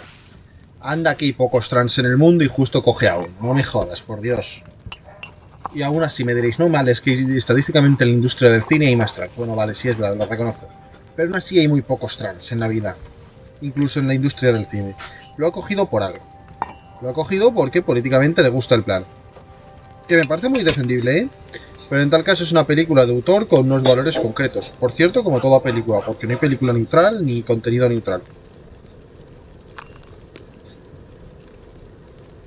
Pero no es un hecho demostrado. También se discutió si la crítica tiene que ver con que Elliot Page podría ser considerado afeminado, pero ese no parece ser el centro principal de la controversia. Hay comentarios aislados sobre su aspecto físico, pero la discusión más frecuente gira alrededor de dos cuestiones: si un hombre trans debe interpretar personajes masculinos y si su apariencia resulta adecuada para representar a Sino. Frente a esas críticas, es defendible la decisión de Nolan recordando algo básico del oficio actoral. Los actores no están obligados a ser idénticos a los personajes que interpretan. Justamente, un actor siempre representa a una persona que no es él. Un actor interpreta a otra persona, otra época, otra personalidad y muchas veces incluso otra edad, nacionalidad o condición física. Si se aplicara una regla estricta según la cual solo alguien idéntico al personaje puede representarlo, buena parte de la historia del cine habría sido inviable. No aceptaríamos que un actor interpretara a un criminal si nunca cometió un delito, a un presidente si no nació en ese país, a un anciano si no tiene esa edad, o a un personaje mitológico si no posee las características físicas de un héroe antiguo. Además, las fuentes clásicas no describen a Zenón con un nivel...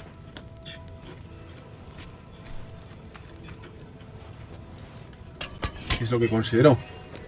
Quizás lo del criminal me parece un poco absurdo porque es una condición que tampoco se nota si alguien ha sido un criminal o no. Pero si no tiene el acento de la persona de la película cuando está grabada en el idioma original. Por ejemplo, yo no me creería que en una película de la Segunda Guerra Mundial hubiera un Franklin Delano Roosevelt que se estuviera haciendo unos sprints por ahí por la Casa Blanca, ¿no?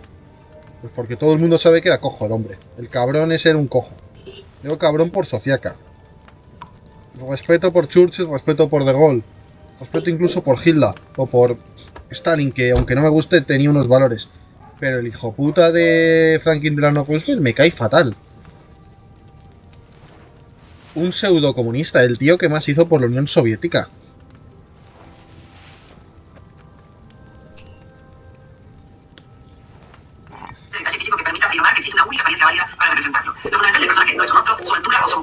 sino su función dentro del relato. Ser el hombre capaz de convencer a una ciudad entera mediante un engaño extraordinario. La verdadera pregunta crítica sería si Elliot Page logra transmitir esa inteligencia, esa astucia y esa capacidad de manipulación en pantalla. En algunos sectores de internet, sin embargo, la discusión se transformó rápidamente en una acusación contra Nolan por supuestamente promover una agenda woke. Como suele ocurrir con este tipo de polémicas culturales, Elon Musk intervino para contribuir a la confusión general. Escribió en X: Chris Nolan profanó a Homero y se arrodilló para cumplir las reglas woke necesarias para ganar un Oscar. ¡Qué gusano! La crítica además plantea varios problemas. En primer lugar, presupone que cualquier decisión de incorporar a un actor perteneciente a un grupo históricamente menos representado responde necesariamente a una imposición ideológica. Sí, no responde. No responde porque es un acto deliberado. A no ser que sea un tío excepcional, sí que lo es.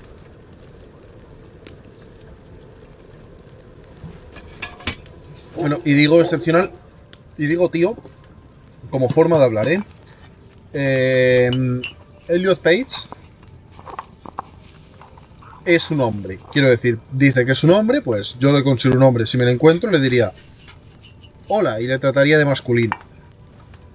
Por una cuestión de deferencia, no porque realmente me lo crea. Yo no me creo lo de los trans. Otra cosa es, no tengo ningún tipo de intención de ofender a esa pobre gente. Bastante tienen con lo que tienen. Y sí, tienen una putada. Y tienen una enfermedad. Tienen una disforia de género. Una disforia de género que, bueno, que es su parecer particular y, bueno, pues se les tolera. También puede tratarse solo de una decisión artística. No hay evidencia de que Nolan haya elegido a Elliot Page para ganar un Oscar, ni que exista una regla que obligue a incluir determinado. No hay evidencia, claro. Uy, ¿qué va a hacer? ¿Lo va a declarar ahí?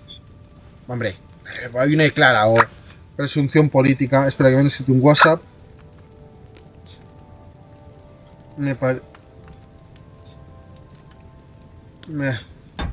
Espera, que me están escribiendo un WhatsApp. Por eso voy a estar atento. Espera un instante, que voy a responder un WhatsApp.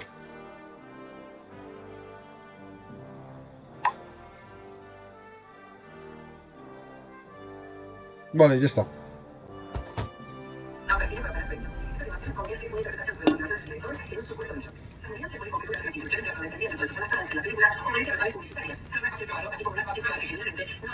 No, es que no es fácil probarlo, no es fácil probarlo. Señora,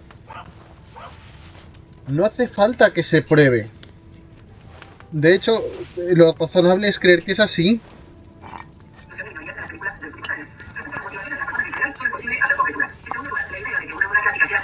Hola, buenos días. Tengo un cuchillo de sangre y estoy marcado de heridas de defensa de otra persona, pero yo no soy el asesino.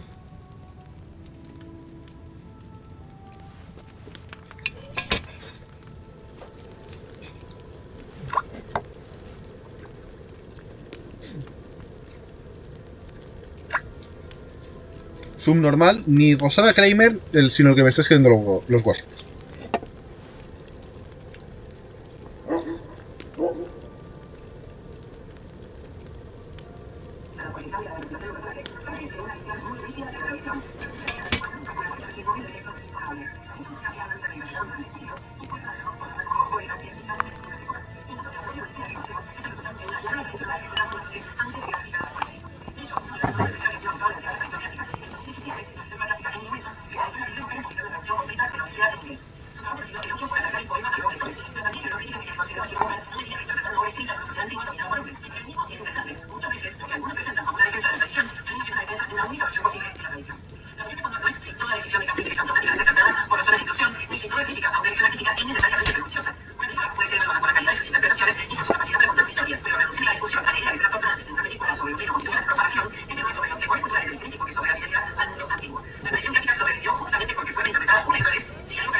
Sí, precisamente. Eso es lo que queremos, que las personas trans solamente representen papeles de trabajadoras sexuales antes del año 2000 y a partir del año 2000, lo de la ambientación de la película, de año de ambientación de la película, que solo representen, ya no tenemos más ingredientes, que solo representen papeles donde sea creíble. Me puedo creer que hay una persona trans en una película ambientada en el 2015 en California. Sí, me lo puedo creer. Y bueno, ¿qué vamos a hacer? Pues vamos a manipular cerraduras. Y así vamos a conseguir unos puntitos de experiencia muy ricos. Son las 11 de la noche. Vamos a hacerlo con un cierto sigilo. Bien. Y además tenemos el bonus de la productividad extra del zorro.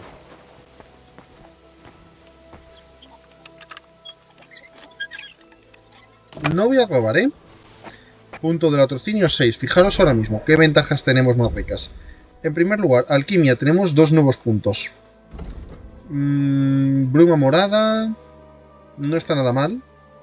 Me lo voy a coger, de hecho.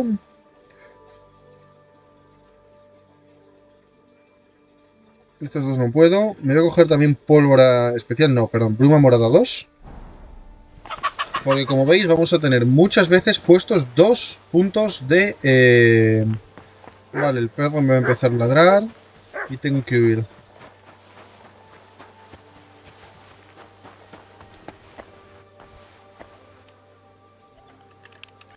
Vale, esta es más difícil de lo que debería. Hemos conseguido un punto extra de sigilo. Vamos a abrir, cerramos.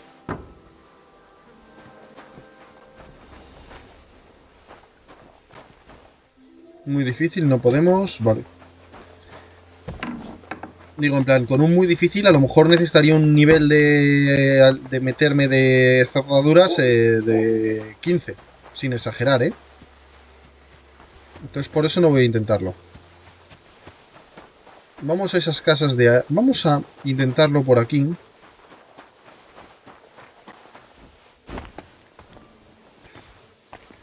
a hacernos estas casas.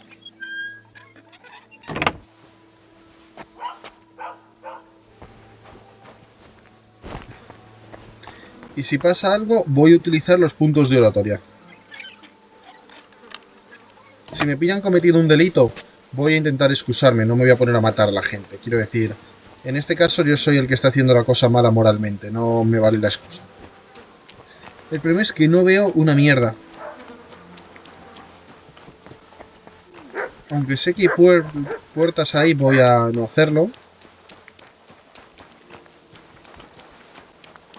Y voy a continuar.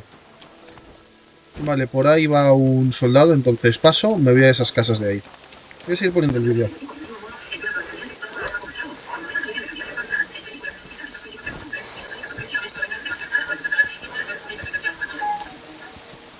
Este gato tiene límites muy claros. Reglas del juego. Sus gatos no pueden tocar. Así que cada casilla a su alrededor, prohibido.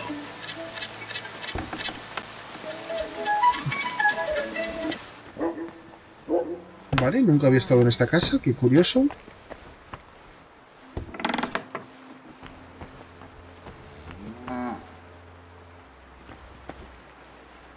¿Qué es esto?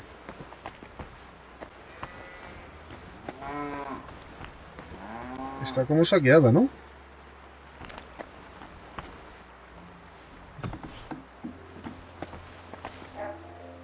Bueno, mira, no me atrevo. No me atrevo a intentar aquí hacer nada malo. Bueno, por si estoy en el instante de la pantalla del ordenador. Por el riesgo que representa de encontrarme a alguien dormido que me pillen, así que paso.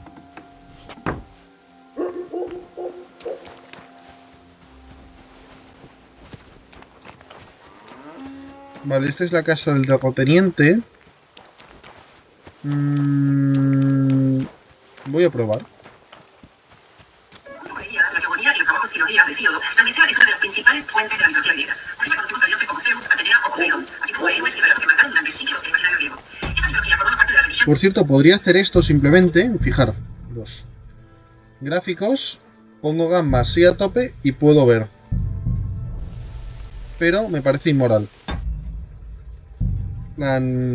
¿Podría hacer eso? Claro que lo podría hacer. Pero me lo voy a dejar aquí en el medio donde estaba. Porque sería una chetada demasiado injustificable.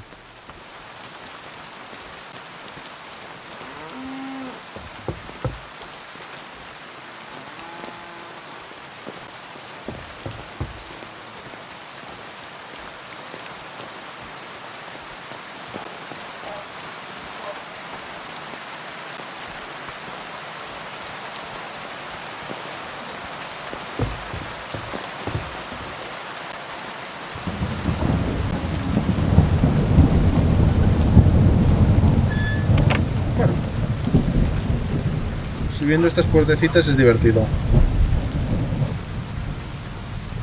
Vale, ahí está alguien, no me voy a arriesgar a meterme.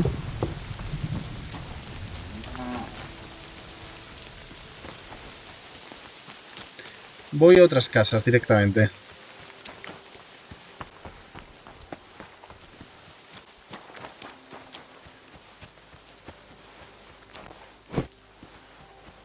Veo una mierda. Voy a necesitar una antorcha y el problema es que no la tengo.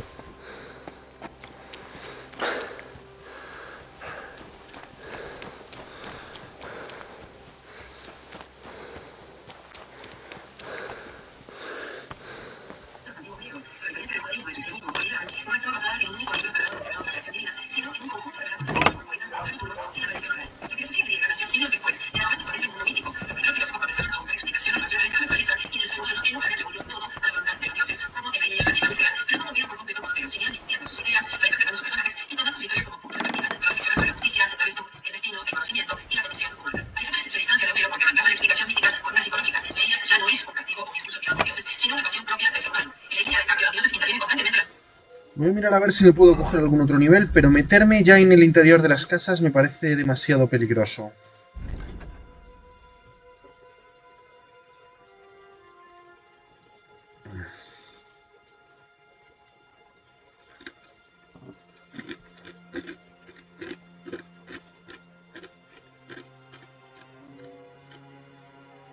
Vale. Violinista silencioso. Esta me interesa.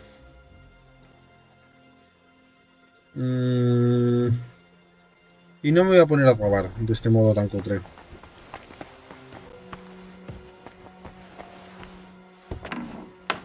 En plan, no entiendo quién roba en este juego con el mecanismo de los bolsillos.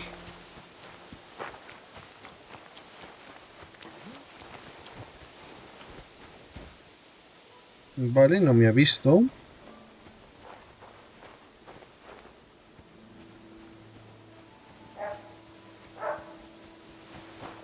Perfecto.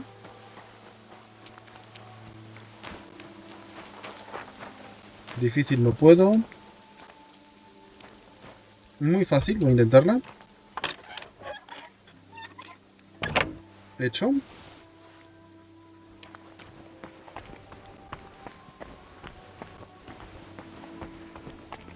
Fácil, voy a intentarla.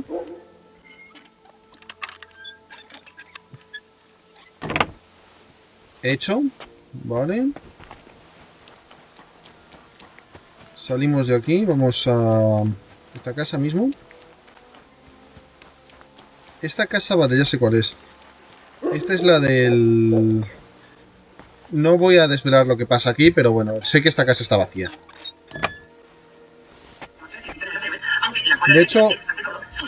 De hecho voy a dormir ahí en cuanto me interese, que probablemente será en breves.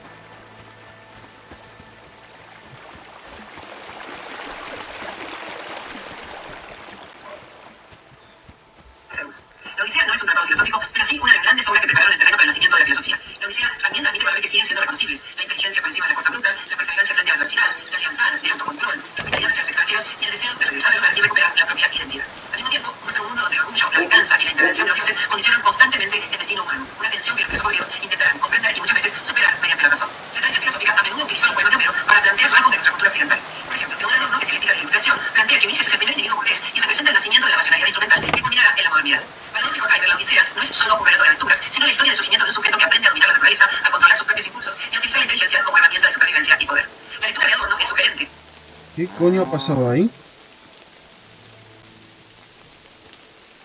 ¿Quién me ha visto?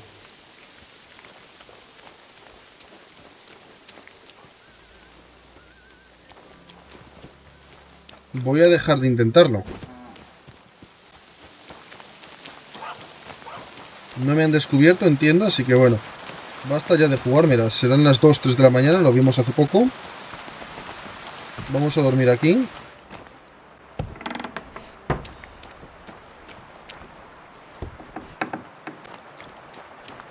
Y bueno, lo primero, vamos a comer. Vale, saciedad, pues como por casi quitarme esto. Puede que esto me baje un poco la salud, pero me da igual. Y a dormir. Pero también discutible porque no llega de audio sobre un poema de casi 3000 años de antigüedad. Al presentar a Ulises como el primer burgués o el origen de la racionalidad instrumental, simplifica un personaje mucho más complejo. Adorno reduce la belleza del personaje Ulises, no es solo cálculo y autocontrol. Con frecuencia siente nostalgia de Ítaca, se deja llevar por el orgullo, la ira y el deseo de gloria. Es un personaje complejo, mucho menos frío y racional de lo que sugiere Adorno. Otra objeción es que la astucia de Ulises no es una novedad moderna, es una virtud admirada desde mucho antes. En la cultura griega existía el concepto de petis, una inteligencia práctica basada en la astucia, la improvisación y el ingenio. Ulises encarna esa virtud tradicional, no necesariamente el nacimiento de la racionalidad. Vamos a intentar esta.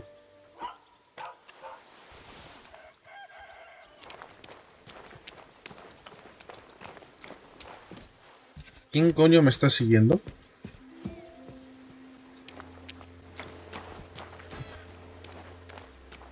¿Y por qué delito me están siguiendo? En teoría no he cometido ningún delito.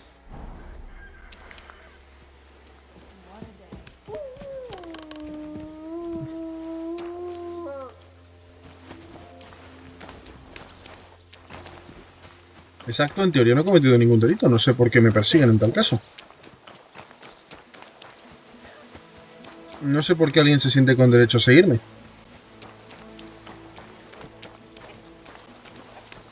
Esta es la vagabunda con la que no he querido hablar por orgullo. Que pase el guardia. Perfecto. Volvemos al alquimista y le vamos a vender nuestras pócimas.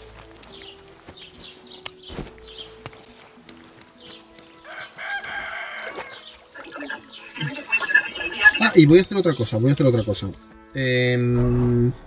supervivencia. El poder de las flores. Mientras que tenga 30 flores en el inventario, consigo no sé cuántos. Consigo 2 puntos extra de carisma. Was wünschst du, mein... I'll have a...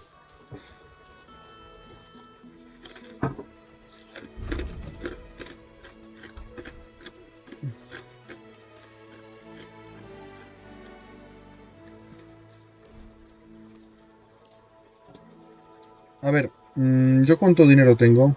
200. Bueno. ¿Para qué estoy haciendo esto? Meramente para conseguir poderme comprar ropa bonita. 149 en tal caso. Vale. Pues conseguiría 53. El comerciante tiene... Vale, pues ya está. Das war ein gutes Geschäft. Voy ahora a comprarme ropa. Primero vamos a ver si aquí tiene una antorcha, porque si no consigo una antorcha va a ser un putadón.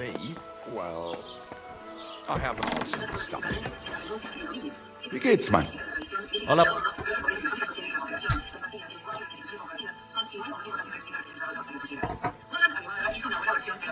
Du wirst sicher zufrieden? Una antorcha, perfecto. Quizás ya la tenía antes y se me había olvidado cogerla, pero bueno. Creo que va a ser lo más probable. Vale, funciona perfectamente. Ahora el objetivo es ir a ver al sastre. Vale, guardia, vamos a evitar al guardia. Esa es una señora, no me molesta. Ave Maria. Sin pecado concebida.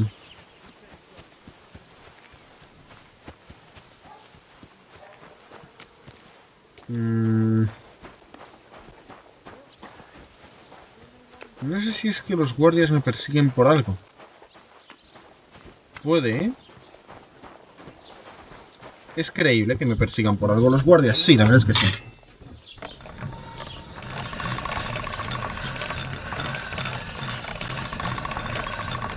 Voy a afilar la espada, consigo así unos puntos de artesanía y sobre todo por si tengo que entrar en combate. That's more like it.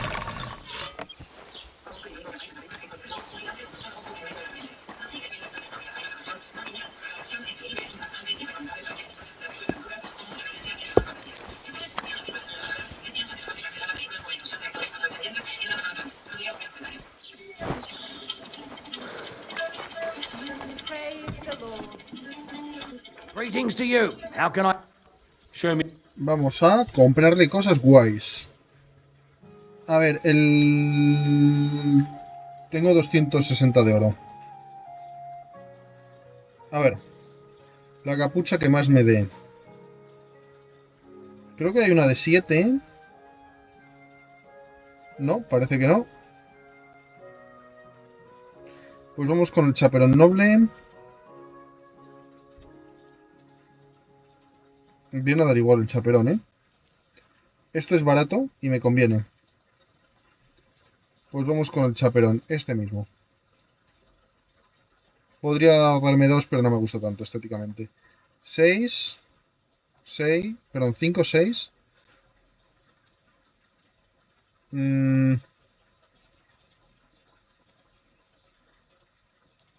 Esta misma. No, esta es más barata. Esta. No estamos ricos para personalizar nuestra vestimenta. Este abrigo de burgués, 15, una auténtica locura, lo necesito.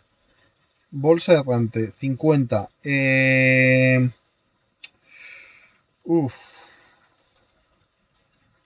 También la necesito. El cinturón de cazador. Puedo quedarme un rato sin él. No, lo necesito. Fin de la historia. Y nos quedamos sin dinero para la casaca, que nos conviene también mucho, la casaca corta. 82. Ya no puedo. Pero sí que puedo para comprarme unas calzas.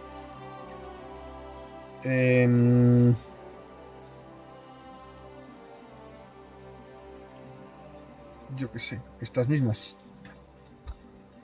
Thank Nah, you. perfecto. Ahora me he visto como un señor decente.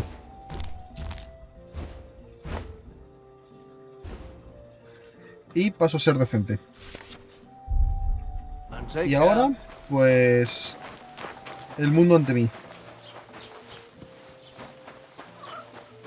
Voy aún así a intentar evitar a los guardias.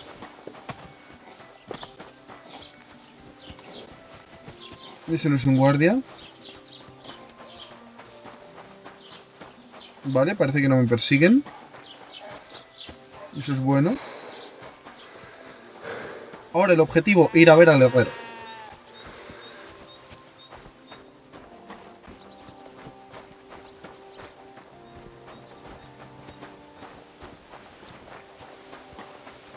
I'm always glad to see polite people like you. God be with you. Cheers. I hope you have an uneventful shift. Vale, me sube reputación con los guardias. Todavía no sé si vengarme de ellos, pero bueno. Vamos al punto B. A ir a por el herrero y hablar con el herrero y conseguir un lugar donde quedarme a dormir. Vale, muy bien, pues vamos ahí. Tan tranquilos. Y cuando lo hagamos, pues cerramos el vídeo.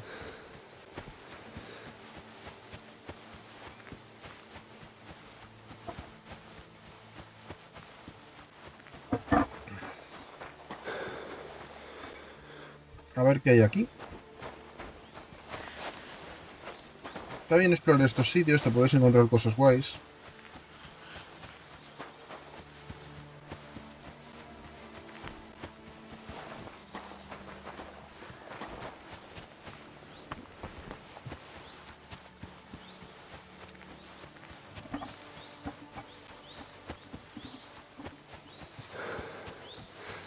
Oh, gods. I wonder what their names were. I'll say they haven't been forgotten. Pues muy The bien. locals still worship them. I can't really blame them seeing the state Vamos of a this quedarnos con land. las cositas que haya por aquí. Esto ya está saqueado en teoría. Les han dejado unos tributos. Bueno. Vamos al punto B. Y vamos a beber ya que estamos. ¿Por qué? Porque el alcohol es una bendición. Hay que estar alcoholizados todo el día.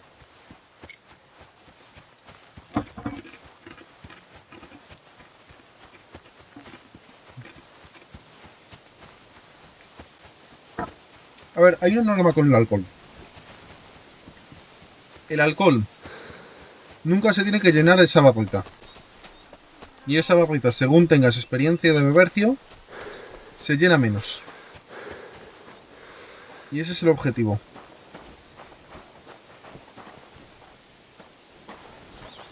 Voy a hablar con este hombre.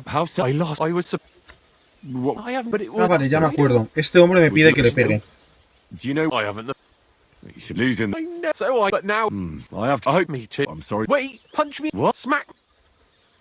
Well, truth. Vean, le vamos a obligar a que admita la verdad. Y... Vale, perfecto. Ya hemos pasado lo peor del alcohol. Que es el tema de que mi personaje se le llene la barrita. Porque si esta barrita se llenara, la del bebercio, automáticamente el personaje se entraría con un pedo. Y pasaríamos a la fase negativa del alcohol. Y la fase negativa del alcohol supone que luego vamos a tener una resaca. Así que hay que beber con moderación. Pero la moderación deja de ser creciente.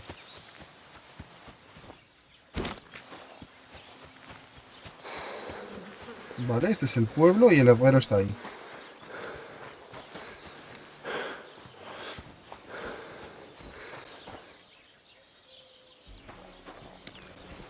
Si me doy prisa, no me vacila.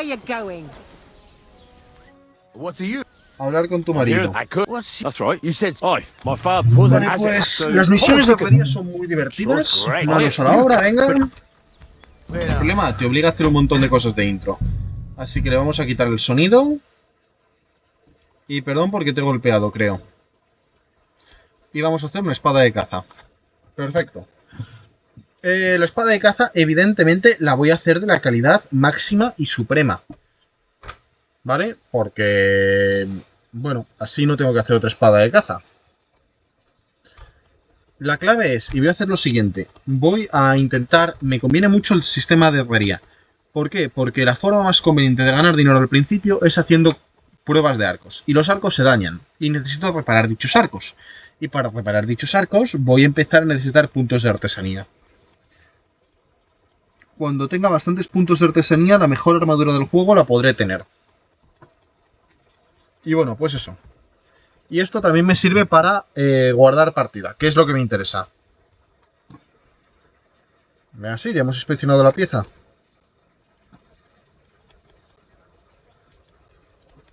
A ver si lo puedo hacer de una, el forjado. Y ya está. Lo llevamos al yunque y nos ponemos a martillear.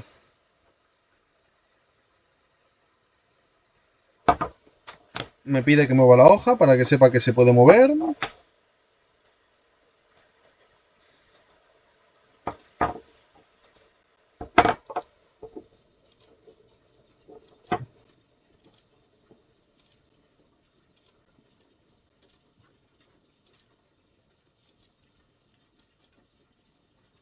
Y por eso me conviene un poco de más de vitalidad para poder hacer estas misiones de herrería.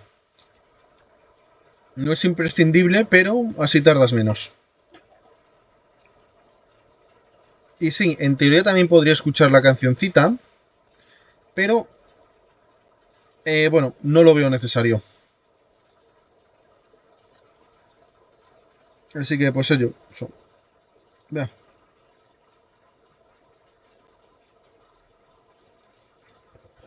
Y la verdad tampoco importa.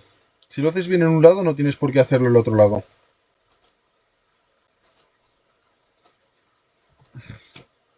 ¿Por qué lo hago en tal caso? Pues porque no sé si lo necesito para completar la misión.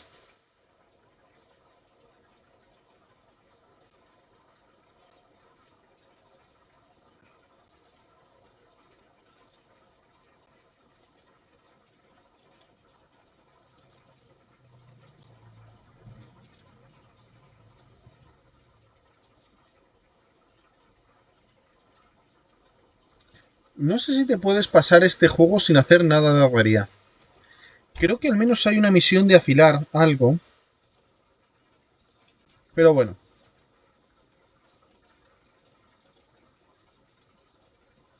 Ahora mismo vamos con el mejor de los trajes, ¿eh?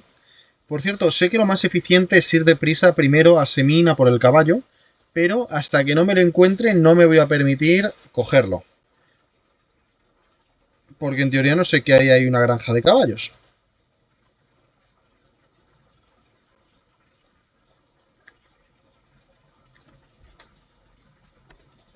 Vale, pues la caliento un poco más. Y bueno, pues... Luego, fuera de cámaras, probablemente intentaría hacer algo guay.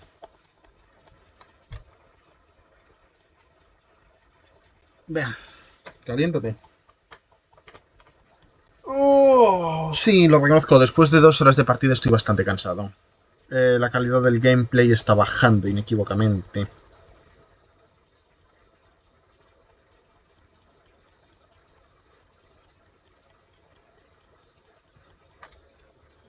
Por cierto, si no tuviera la poción esta, que cuanto me deje guardar la partida os digo las chetadas que da, sería todo una mierda. Porque tardaría muchísimo en mejorar las cosas. Ya habéis visto cómo haciendo 4 cositas de robo y haciendo 4 cositas de alquimia he mejorado unos niveles que no mejoraba ni al principio, cuando la experiencia se consigue súper fácil. Vea. He terminado. Por cierto, que os jugáis a que me sale de calidad 3, que es la máxima que puedo conseguir en este nivel de juego. Hasta que no tenga el perk de Super Herrero, que creo que también es al 16.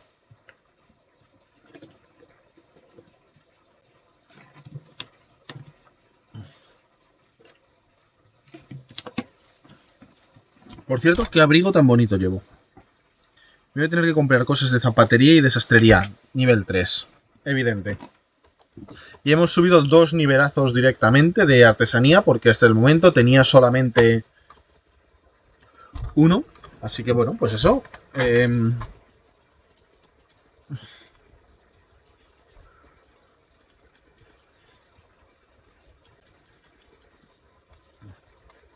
Ah, y por cierto, voy a ir siempre con una ropa de más.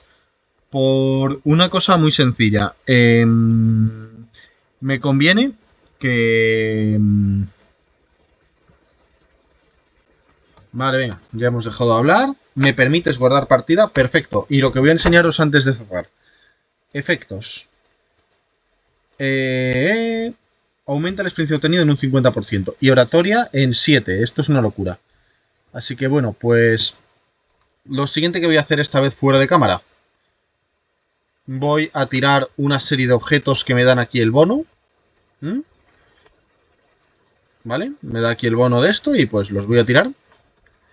Y... ¿qué debería de hacer?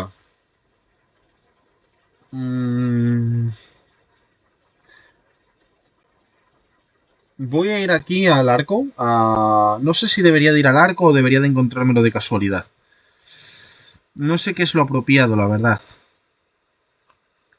No sé. Bueno, hasta el próximo vídeo, venga. Probablemente no haga nada.